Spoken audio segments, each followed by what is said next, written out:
వారసత్వంగా భూమి వస్తే ఎట్లా అంటే పట్టా పొందాలి, ఎట్లా పాస్ పుస్తకం పొందాలి? వారసత్వంగా భూమి వస్తుంది అంటే పట్టదారు చనిపోతే భూమి రావచ్చు, లేదా పట్టదారు వీలునామా రాసిపోతే వీలునామా ద్వారా భూమి రావాలి. ఇట్లా ఏ పద్ధతిలో వచ్చినా ధరణి చట్టం ఏమంటుండేనంటే వారసులు ఒక స్టేట్మెంట్, జాయింట్ స్టేట్మెంట్ రాసుకొని ఎకరానికి 2500 మ్యూటేషన్ ఫీ కడితే డే టు టైం వస్తుంది. ఆ రోజున తహసీల్దార్ దగ్గరికి పోతే తహసీల్దారు మ్యూటేషన్ చేసేస్తాడు రికార్డు చూసుకొని. విచారణ చేసే అధికారం తహసీల్దార్కి లేదు. దీనివల్ల రాష్ట్ర వ్యాప్తంగా చాలా చిక్కులు వచ్చినాయి. ఉదాహరణకి ఓ పట్టదారు చనిపోయిండు, ఆయనకు 4 పిల్లలు ఉన్నారు, 2 ఊళ్ళో ఉంటున్నారు, 2 హైదరాబాద్లోనో దుబాయ్లోనో ఉన్నారు. ఈ ఊళ్ళో ఉన్న 2 మేమే వారసులమని చెప్పి ఓ స్టేట్మెంట్ రాసుకొని పోయి మాకు చెరి సగం వాటాను రాసుకొని పోతే కూడా మ్యూటేషన్ అయిపోయింది. ఎందుకంటే వారసులు ఎవరో ఎంక్వైరీ చేసే అధికారం తహసీల్దార్కి లేదు కాబట్టి.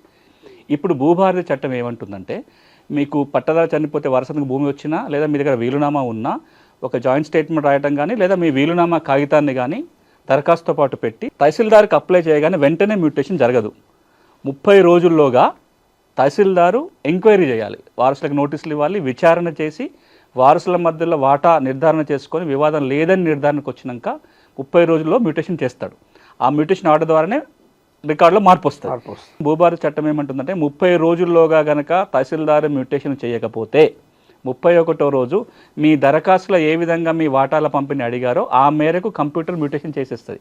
ఇది ఆటో మ్యూటేషన్ అంటాం. సో మీకు పాస్బుక్ వచ్చేస్తుంది.